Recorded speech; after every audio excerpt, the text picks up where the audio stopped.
Hello and welcome to episode number 6 of season 3. I am one of your hosts, Michael Abney, and I'm here today with Marilyn Egan, and we have a wonderful guest with us today, Julia Bramer. We're so excited that you're here. Hi, thank you. Thank you so much.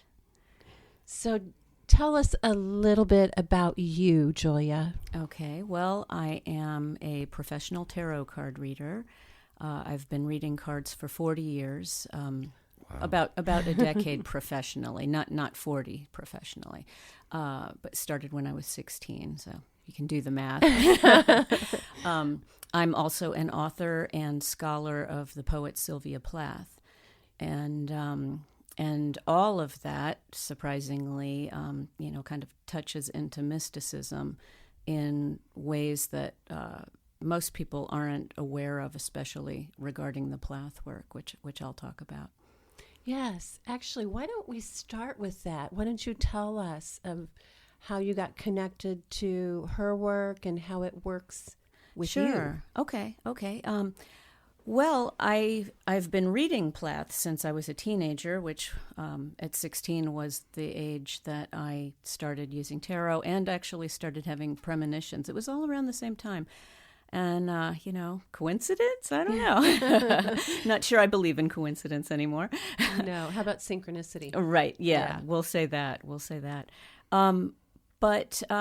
So I was drawn to her as a young person, kind of found her again in college. Most people know Plath as a depressive suicide. Mm-hmm. And some people know her she was both a poet and a novelist. A lot of people know her very famous novel, The Bell Jar, which is also pretty miserable and very, very autobiographical, and about her electric shock treatments after a suicide attempt, and so she doesn't have the happiest story. It's kind of what I'm getting at. But when I was in graduate school, going back for my MFA in creative writing, poetry, and fiction, because I do both as well, yes, I noticed that there was a lot of tarot symbolism in Plath's work.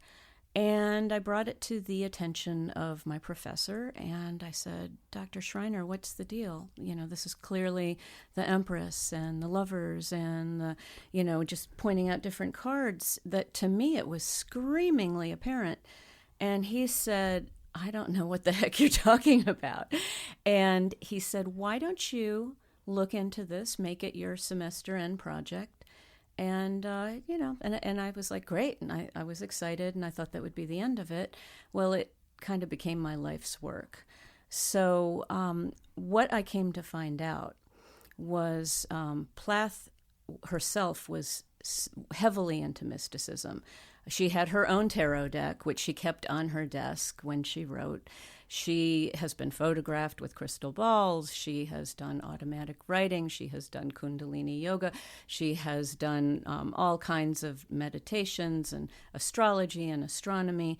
And her husband, Ted Hughes, who she worshipped, was very deeply into the occult. And he's put it all in his work, and it has been written widely about.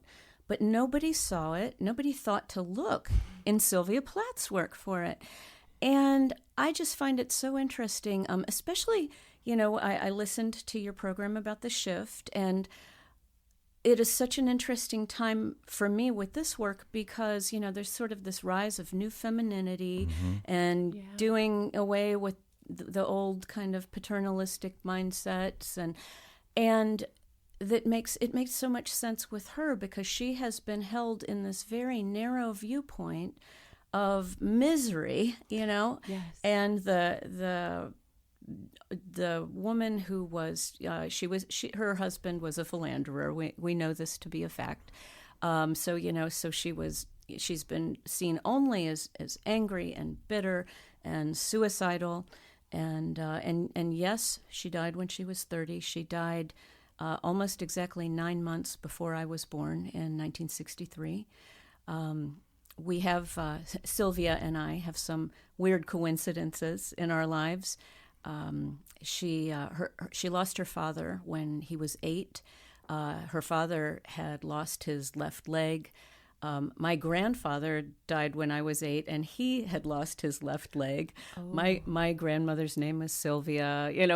There's all this. I call it my Lincoln Kennedy coincidence. I don't know if you've ever seen that. I totally have chills. Yes, me too. It's pretty interesting. I hate to point out the obvious, but 9 months after she died, have you thought? I've looked into that.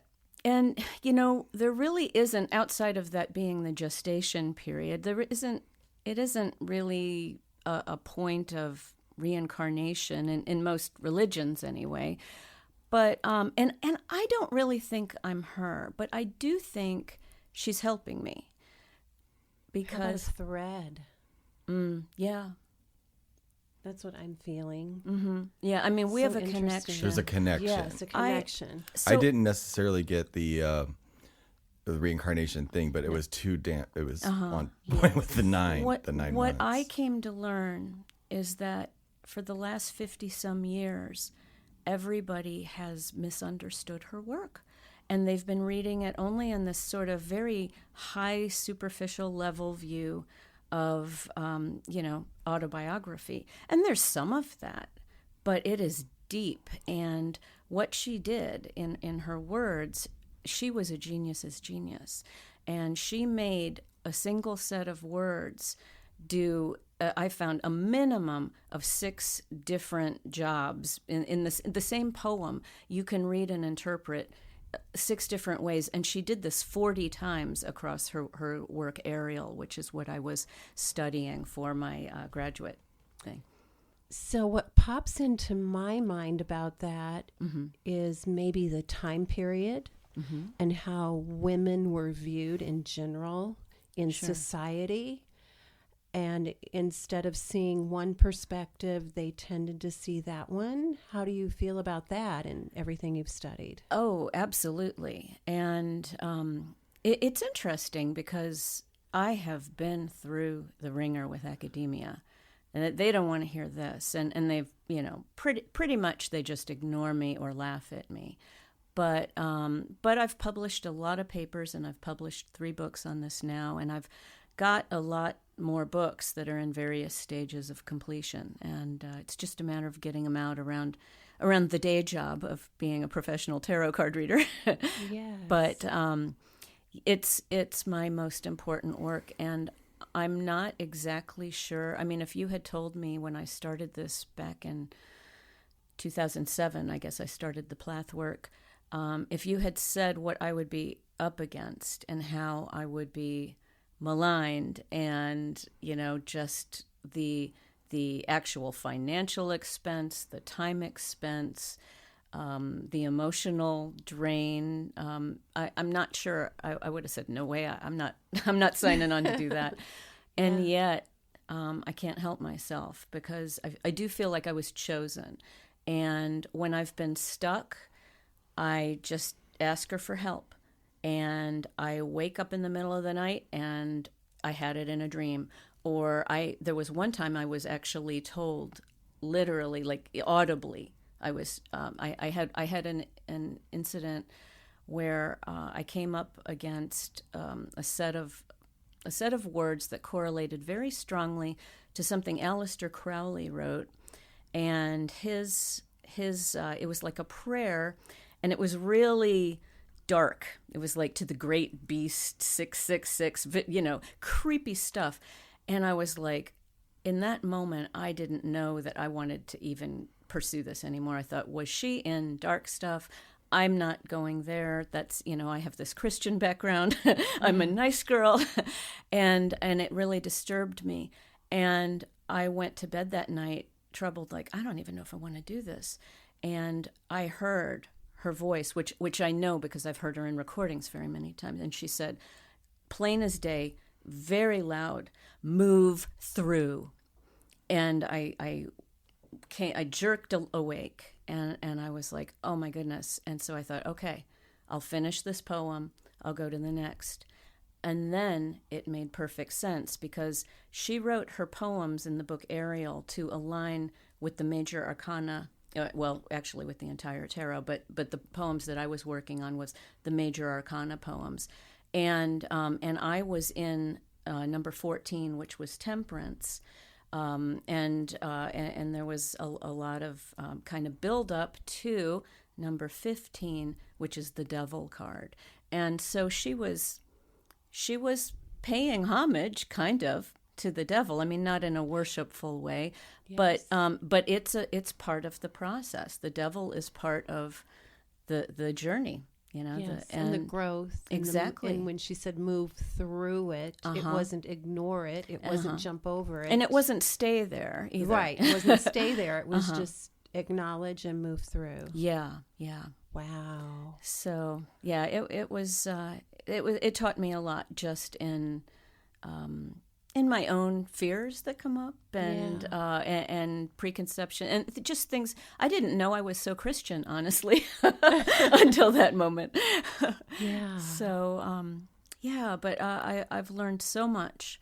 It brought me into studying alchemy, which I'm not by no means a chemist, practitioner, or anything like that, but I learned alchemy is a threefold process. So there's the practical alchemy of the chemistry, which we know, like in Harry Potter and that sort of thing. And then there's the emotional, psychological alchemy, like Jungian alchemy, where you're processing as an individual, trying to reach your highest potential.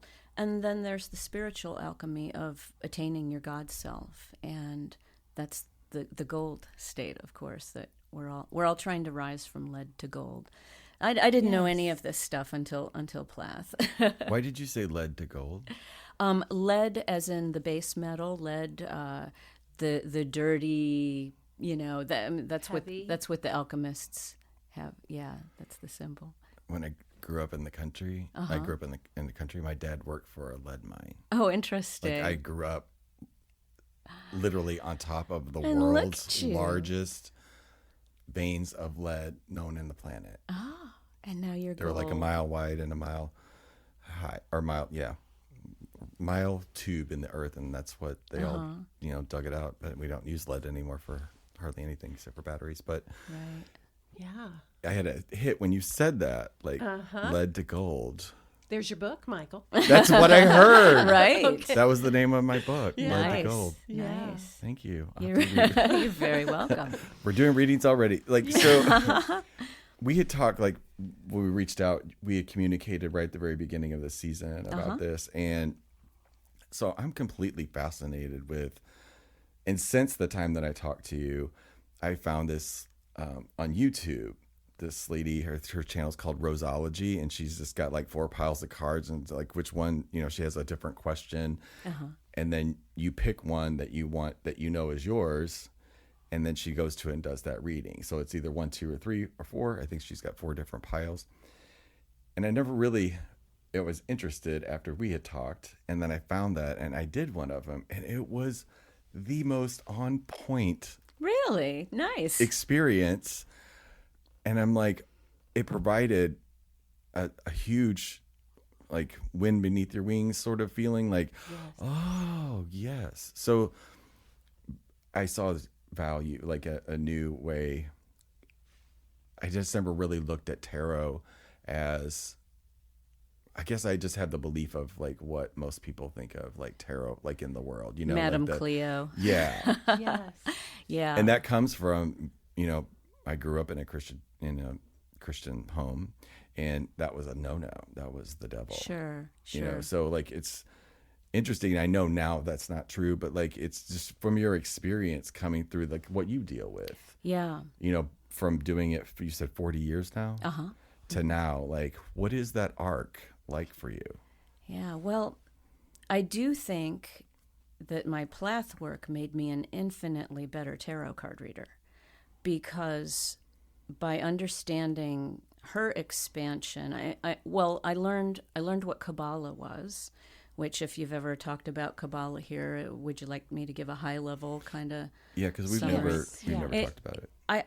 If you think of Kabbalah as like communication, and then there are ways to communicate. And so Kabbalah is sort of God's divine roadmap for the world. And then we have our ways that we operate in it. one of the ways of Kabbalah would be astrology, numerology, even mythology is in there. They're sort of all telling the same story in the same structure. And so you'll find if you do studies across the board of occult sciences, they're all the hero's journey, and they're all the same kind of growth. And it's just been intuited. It doesn't matter what part of the world you're looking at. It doesn't matter if you're looking at East African shaman, or if you're looking in Peru, or if you're looking in Native America culture, or even Catholicism. I mean, there's the same stories over and over. So Kabbalah began as ancient Jewish mysticism, and it was spelled with a K, and then the Christians got hold of it, and they made their kind of brand of it, spelling it with a C. And then the Hermetics, the Hermetic Order of the Golden Dawn, who produced the first modern-day tarot deck around about the turn of the century, 1900s, they spell it with a Q. And in my Plath work, I've been spelling it with a Q just because I found that Plath and her husband, Ted Hughes, seem to have Hermetic following. That they just seem to be more truly Hermetic than Christian or Jewish in their belief system. How did you, today, what do people experience, or what is your perception of what they experience when they're having a reading with you? Most everyone tells me that I am unlike any other tarot card reader they've met. I get that. Yes. Totally get that. Me too. It's funny. If you look me up, CBS Radio calls me St. Louis's #1 fortune teller, and I just cringe. I just say, "Oh gosh, no." But it's nice, and it brings me clients. So that's a blessing. But all of my regular clients, of which I have many, I mean, I do this, it is the only work I do, and I'm really busy, and I even have to kind of push it back sometimes because I can't work 24/7. But my clients will tell me that I bring a lot, I teach with analogies, I teach with my spiritual path, I see within the cards.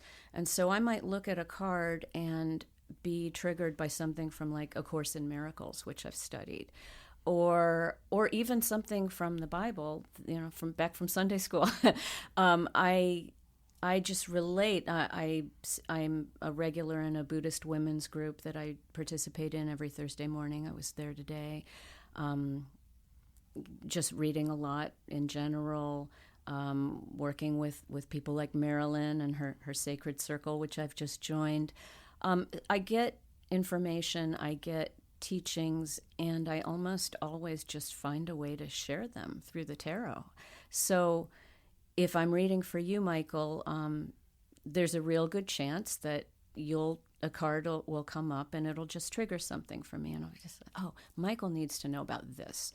And sometimes it's very, very clearly shown in the picture. And to me, I can look at certain cards and they're just so obviously the story of, take something like Judgment, which you look at it and it's Judgment Day, and God is calling the bodies out of the coffins. That's what's pictured. And when I see that, there is, in some tarot books, they say that is a card of karma. Well, we all know karma isn't good things happen to good people, bad things happen to bad people. We all know that's not true. So I read it as more like in the Bible when they say, as you sow, so you shall reap. Mm-hmm. And what we sow, of course, are seeds. So when I see, if you had the Judgment card in reverse, say, I would say, oh, Michael, you're doing too much from that negative energy. You might be making decisions based out of guilt or out of fear. You might be, if you're looking for a job and you're doing it from a place of, oh my God, if I don't get something soon, I'm going to go crazy in this place. That's negative energy, and that would not pay off for you. But if you're looking from a place of positivity, that would be like, how can I be a gift? what can I bring to this company or this industry that I've never worked in to, make a difference in the community or maybe even the world. So that's the kind of thing where I can look at a tarot card and all of that is unpacked within it, or packed within it. I have a question about that too. So the cards up one side and down the other. However, someone could get the same card someone else did, and your intuition gets triggered with their specific message, I'm assuming. And that's where people are unique. I mean, if you look at any tarot book, you will see a number of different meanings for the same card.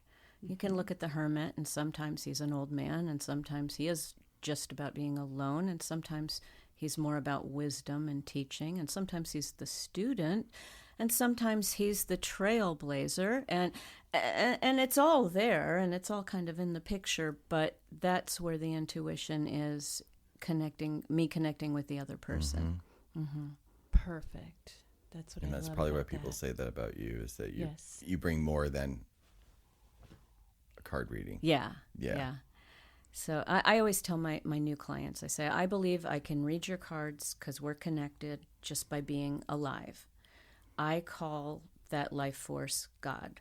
I don't tell people how to do God or what to call God, totally your business. But if you can go there, then you can say, okay, I'm alive, I'm hooked into this God system, and here we go, and that gives you power to make changes. So if we see something coming up that you don't like, then okay, it's a heads up. You can do it differently. So I would never tell anyone they're doomed or anything like that.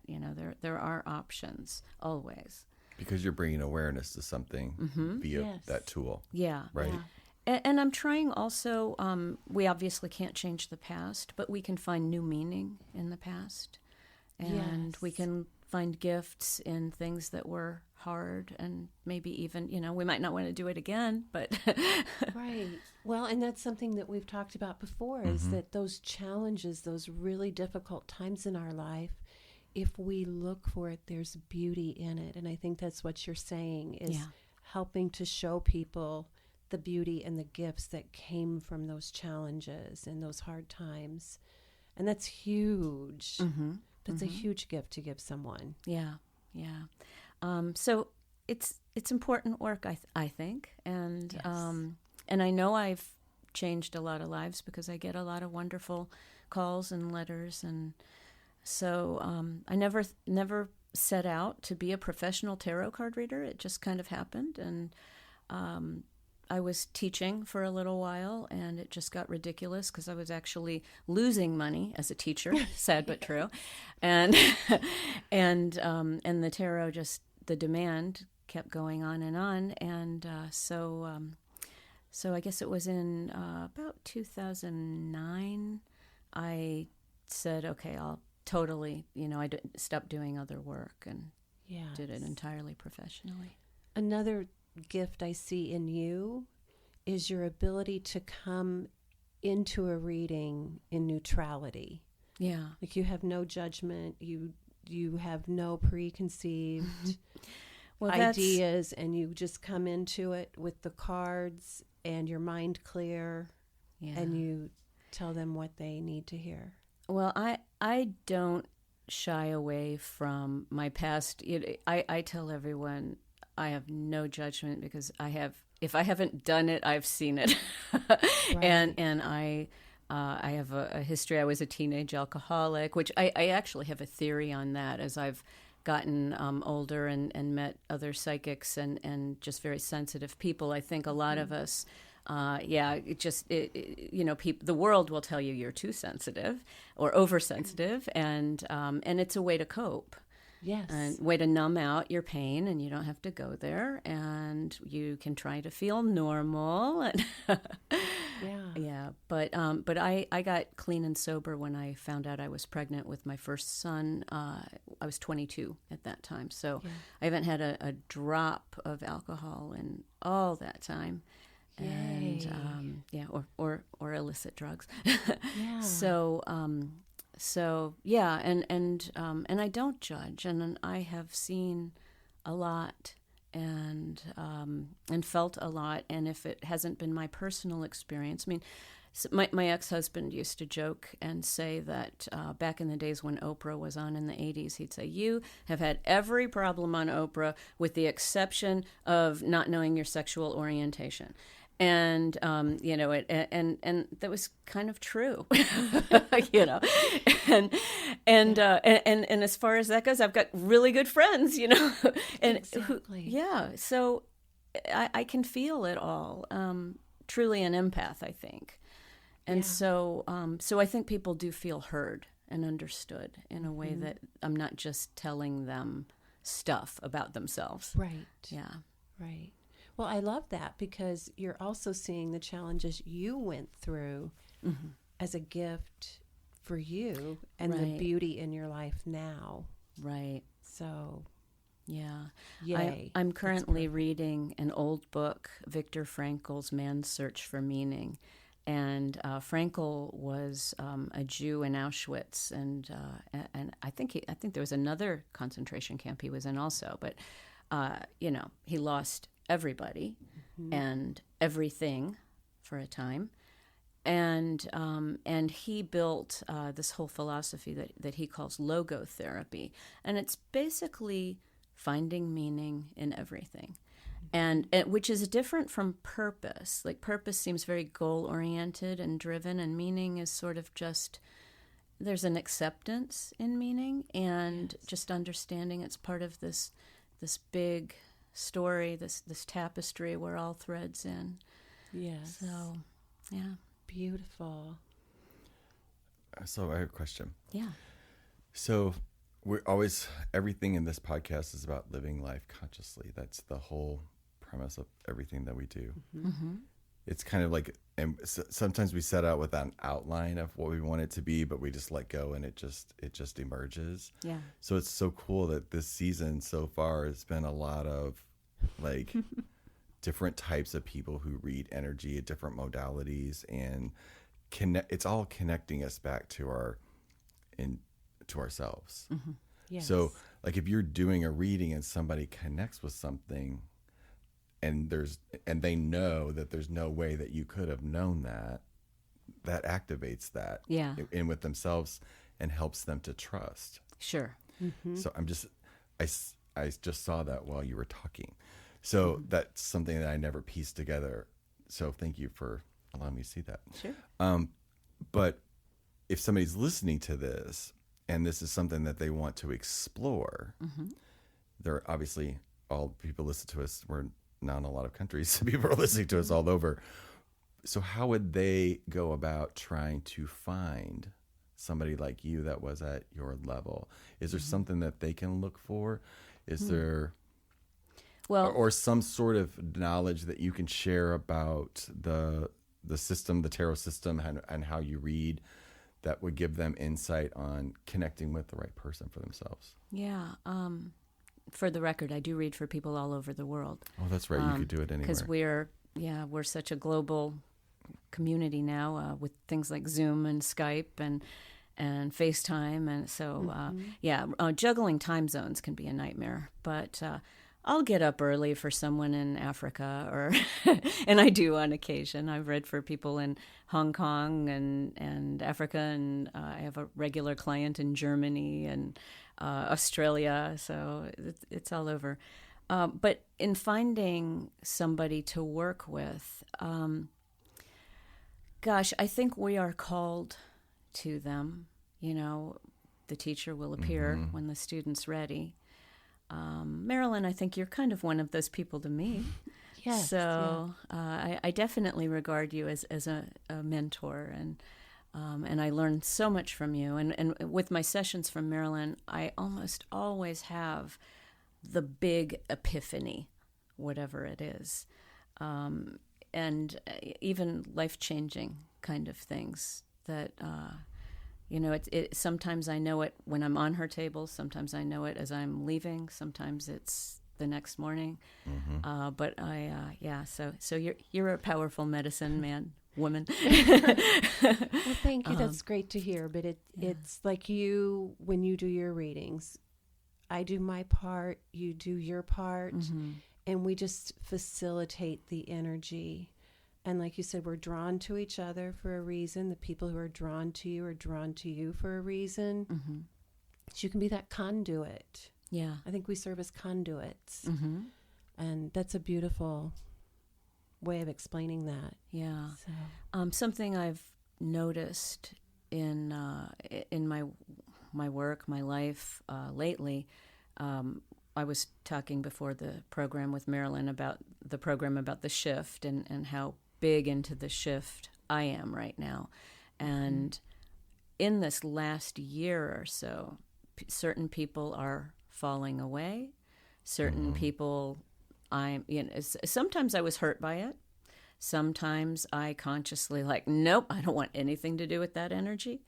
And then I've got a lot of new energy also, which has been surprising, new friends. And it's just, it's a very interesting year for me.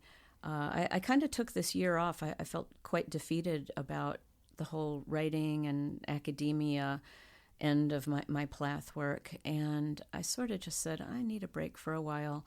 And I've been working on myself pretty much in every way, physically, returning to the gym, returning to yoga.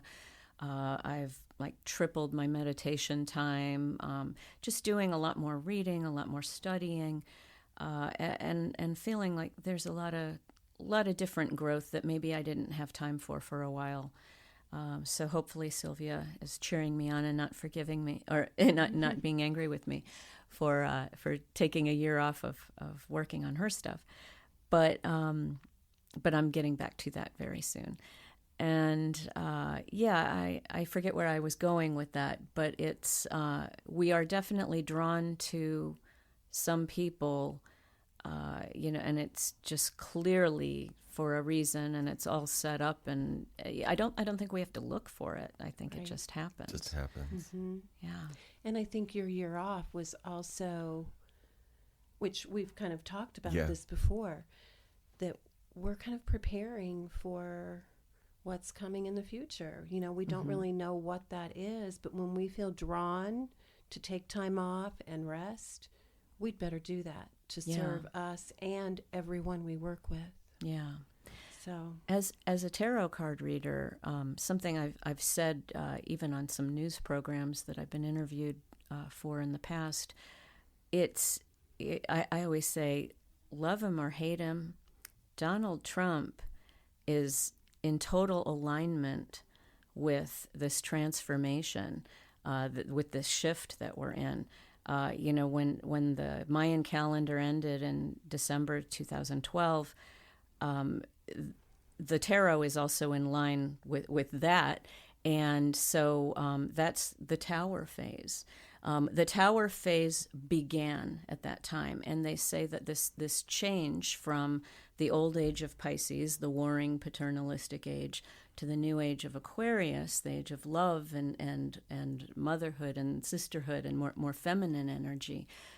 There's like a 33-year transition from one to the other. So we're in the Tower card right now in the tarot, and if you look at the Tower card, it's terrifying. The lightning has struck, and this building is blowing up, and bodies are falling off it, and it's definitely not happy. I think, how interesting, Trump Tower, right? wow. But so I say, love him or hate him. It's a change maker, and the fact is, we know and have known for 40 or 50 years. Doesn't matter who the president is. He's been bought and paid for by Goldman Sachs. This is fact, They pay for both parties to get their way.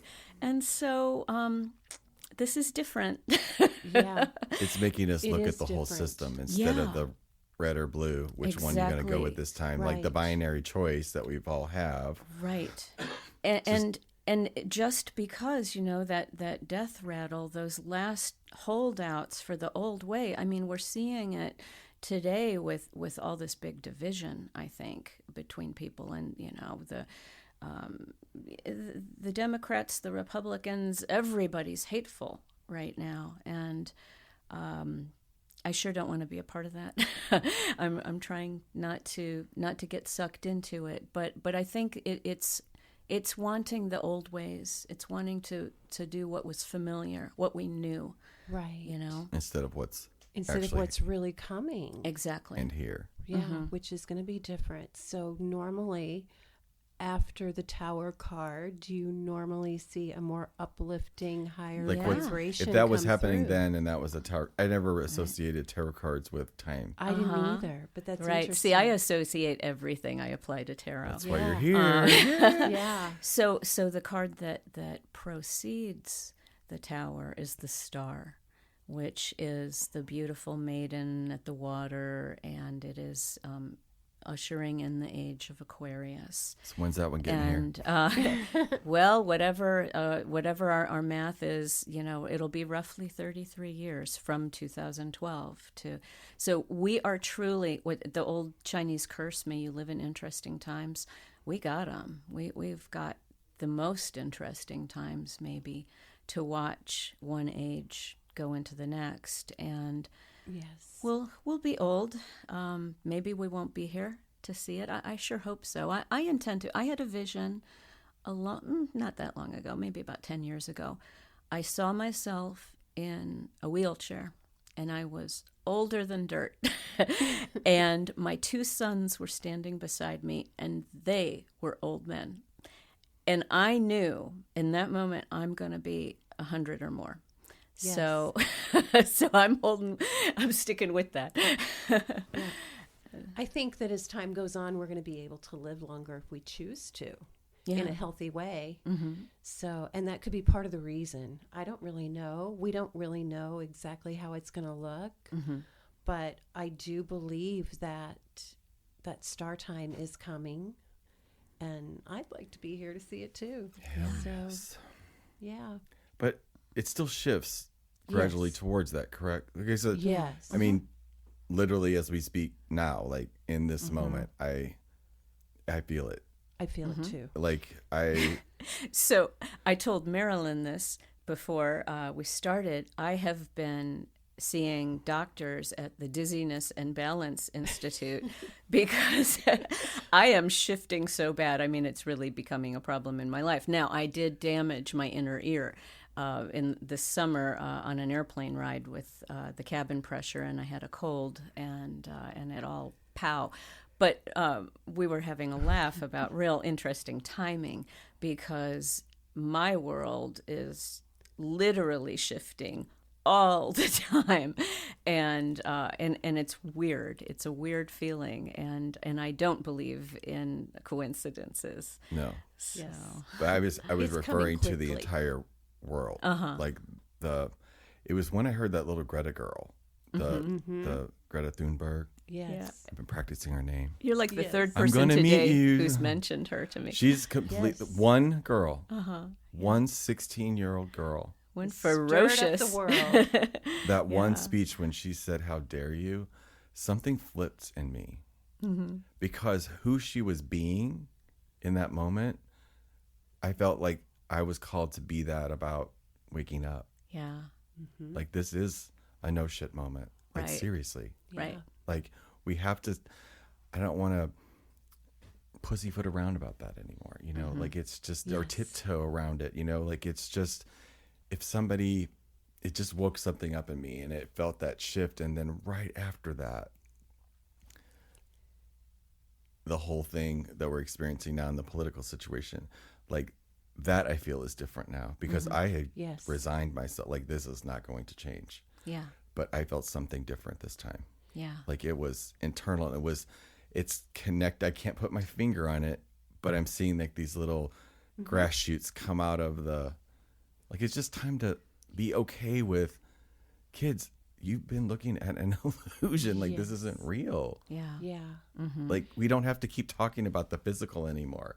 We could talk about the energy part that created the physical part. Right. Yeah. Does that And make I sense? feel like it is moving faster. We've talked about how time is different, that we're moving more into a divine timing way of life.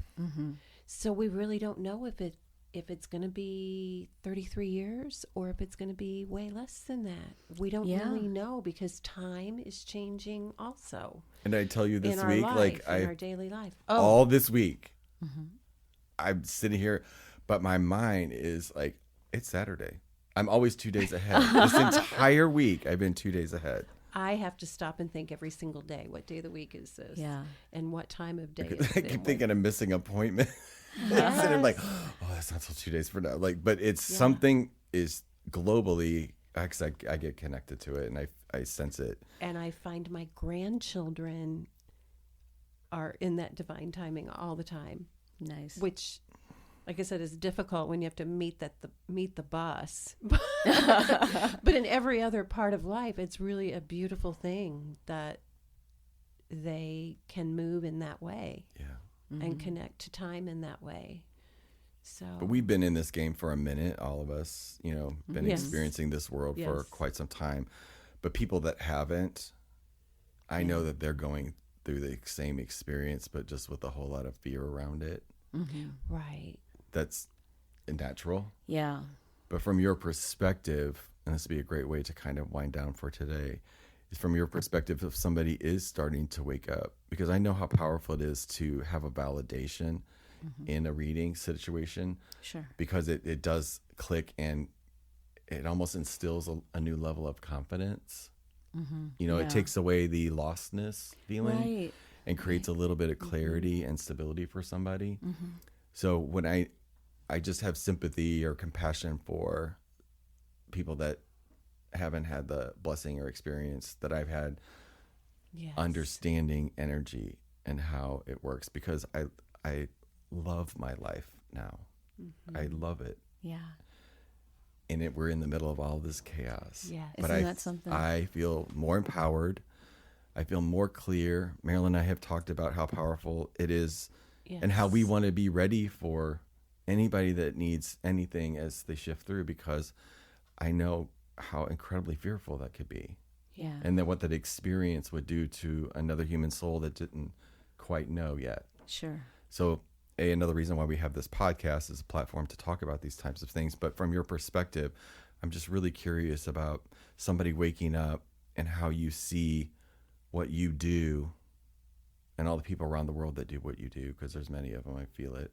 Yeah. Well, I'm not looking at any other tarot readers as competition or anything like that. I mean, certainly we all have our different voices.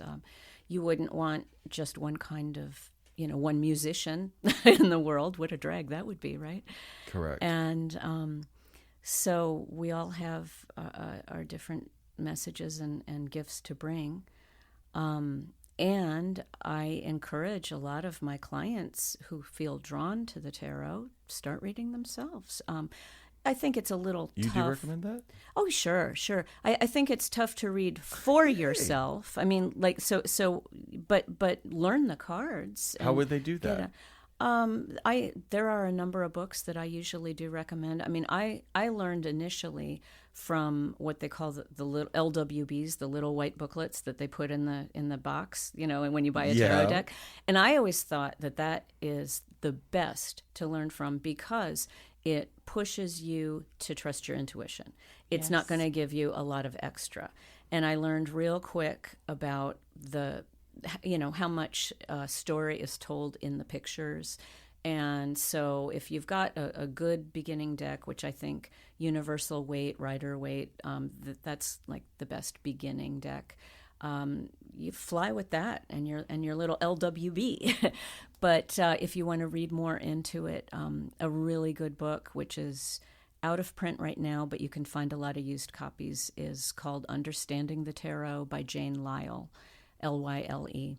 And it was my Bible for a long time, and I think that gave me an understanding that every card not only just has its sort of meanings, but it has numbers. It taught me some numerology. It taught me some astrology and astronomy. There are all these correlatives, and that's why the tarot is such a beautiful expression of Kabbalah, because there are there's numerology in the tarot, and there's mythology in the tarot, and it all feeds, and the tarot is just sort of the universal language, I think, and that's why it's so good. It speaks for so many different people. Cultures. It doesn't matter. Age doesn't matter. So we can all still connect. Yeah, it does. Yeah. Well, perfect. Thank you so much for being here. Thank you. Get all of your information. We'll put it in the description box below so people will know how to get a hold of you. Wonderful. Yes. And I just want to say thank you, because I have you. I don't know if you're aware, but you have an energy that, like, I understand even without you saying a specific ABC. Like, I have an understanding of a tarot reading or tarot cards from your perspective now that I never had before, and I hope our audience gets that too. Cool. Because it kind of opened me up. I feel an openness with it too. Great, thank you. So I really appreciate that. Oh, I'm delighted. And it was like so much fun. Yeah, it was, and I feel the same way. I've never heard the tarot described in the way eloquent. that you explained it, and it was beautiful. Thank so you. Thank you so much. Yay! I'm honored to be here. Awesome. Thanks, Julia. Do you have anything to say before we go? Oh, I think we've said it. I feel pretty done, but yeah, namaste. Namaste. Well, thank you guys for listening. As I said, all the information about today's show will be in the description box below. Hit it up and leave us a comment, and look for us on our Facebook Empower page. Yes. Yay.